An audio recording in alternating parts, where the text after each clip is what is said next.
नमस्कार दोस्तों, आप सभी को हमारे चैनल पर दोबारा फिर से स्वागत है। तो आज के वीडियो पे जानेंगे बंगाल की खाड़ी के साथ अरेबियन सी पे क्या कोई सिस्टम बनने वाला है आने वाले 15 दिनों के अंदर।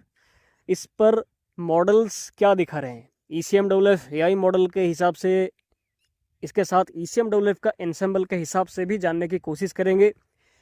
लॉन्ग रेंज पे सिस्टम को लेकर या साइक्लोन को लेकर क्या संकेत आ रहा है, साथ ही GEFF के एनसेम्बल को भी देखेंगे और पूरा सिनेरियो समझने की कोशिश करेंगे।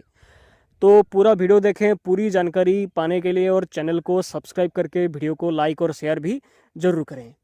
तो दोस्तों, आज 25 अप्रैल है और जैसे हमने बोला था कि 12 अप्रैल के बाद से कोई खास बारिश का एक्टिविटीज़ पूरे भारत के हिस्सों पे होने की संभावना नहीं है, तो वैसा ही हुआ। उसके बाद से 25 अप्रैल तक ऐसा कोई खास एक्टिविटीज़ कहीं पर नहीं हुआ है। बस उत्तर पूर्वी भारत को छोड़ देने के बाद भारत के बाकी राज्यों पे ऐसा कोई मौसमी एक्टिविटीज़ खास नहीं है, जिसके असर से धूप का प्रभाव काफ़ी तेज़ है कई राज्यों पे, जिसके असर से गर्मी काफ़ी तेज़ फील हो रही है। बट यहाँ पर फिर से बारिश और काल बैसाखी, आंधी तूफान और पश्चिमी विक्षोभ का सिलसिला बढ़ने वाला है, खास करके अगले 2 दिनों के बाद से।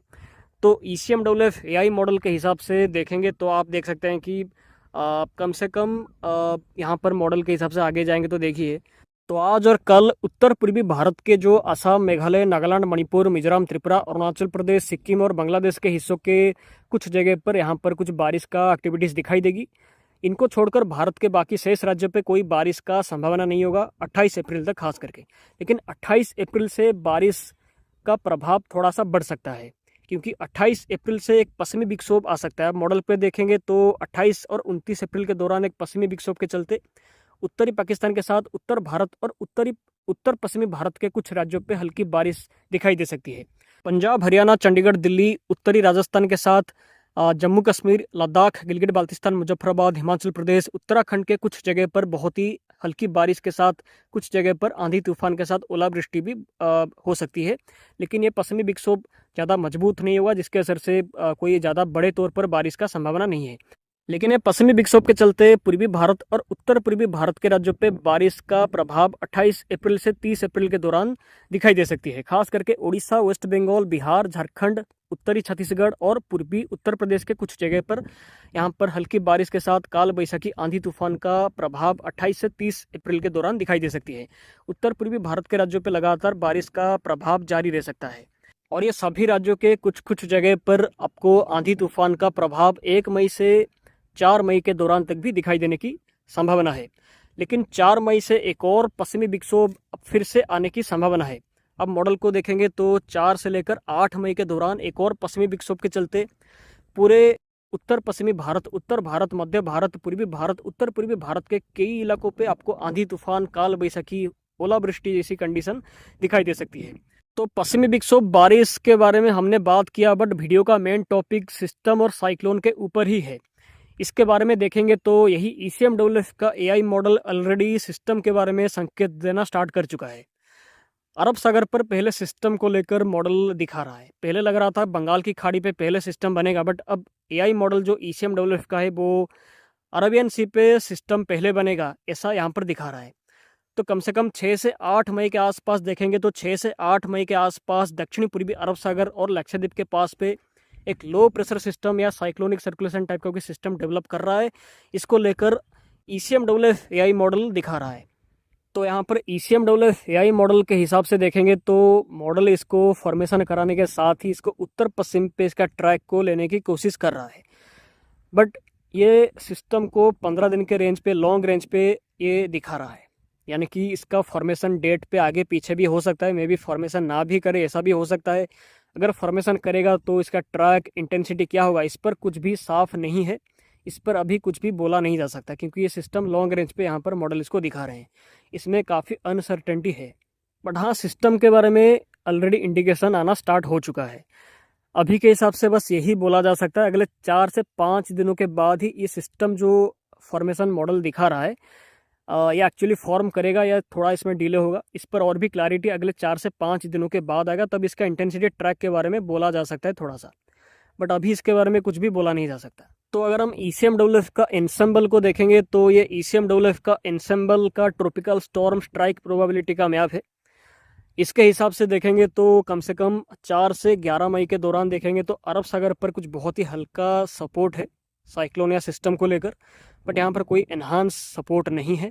मे बी सिस्टम बने ना बने, बट इस पर अभी क्लैरिटी नहीं है, बट बहुत ही कम सपोर्ट अभी के हिसाब से है।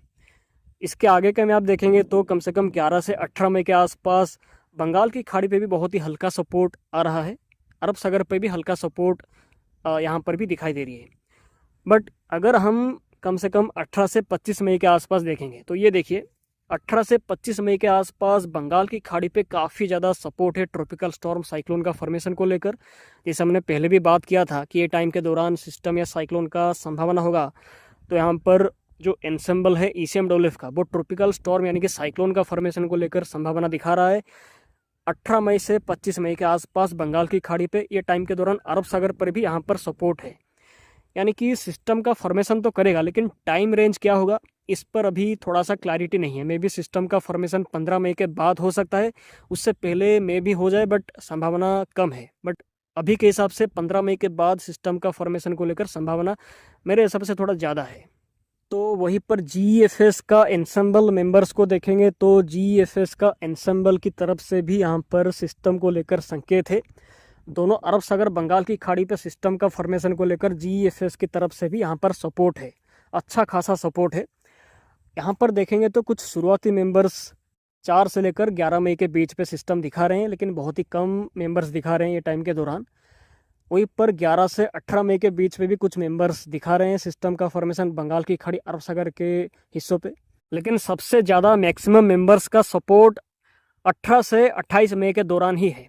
आप यहाँ पर मॉडल पे देखेंगे तो साफ साफ देख सकते हैं कि 18 से 28 मई के दौरान ही अरब सागर बंगाल की खाड़ी दोनों हिस्सों पे GEFS के मैक्सिमम मेंबर्स का सपोर्ट है सिस्टम का फॉर्मेशन को लेकर। यानी कि संभावना एक तरीके से साफ है कि 15 मई के बाद ही सिस्टम का फॉर्मेशन का संभावना काफ़ी ज़्यादा है, खास करके बंगाल की खाड़ी पे। अरब सागर पर मे भी मई के पहले हफ्ते पे सिस्टम बने, लेकिन इसको लेकर ज़्यादा सपोर्ट नहीं है। बस ECMWF AI मॉडल ही दिखा रहा है अभी के हिसाब से, बट इसके बारे में और भी क्लैरिटी आने वाले टाइम पे मिलेगा। तो अभी के हिसाब से बस इतना ही साफ है कि सिस्टम का फॉर्मेशन दोनों बेसिन पे होगा, लेकिन फॉर्मेशन का जो डेट है वो थोड़ा आगे पीछे हो सकता है, लेकिन संभावना ज़्यादा है कि 15 मई के बाद या 15 मई से 20 मई के बीच पे ही सिस्टम का फॉर्मेशन को लेकर संभावना ज़्यादा अच्छा रह सकता है। तो दोस्तों ये था पूरा मौसम का रिपोर्ट और सिस्टम के बारे में पूरा जानकारी हमने आपको यहाँ पर दिया है। तो ऐसे ही जानकारी लगातार आपको यहाँ पर मिलेगा सिस्टम के बारे में। जब और भी क्लैरिटी आएगा, जब मॉडल्स का सपोर्ट और ज़्यादा अच्छा आएगा, तो आपको और भी क्लियरली हम इस पर बोल पाएंगे। तो ऐसे ही वीडियोस लगातार पाने के लिए चैनल को अभी सब्सक्राइब करें, वीडियो को लाइक और शेयर भी जरूर करें। तो आप सभी का दिन शुभ हो। फिर मिलते हैं अगले वीडियो पे। बाय।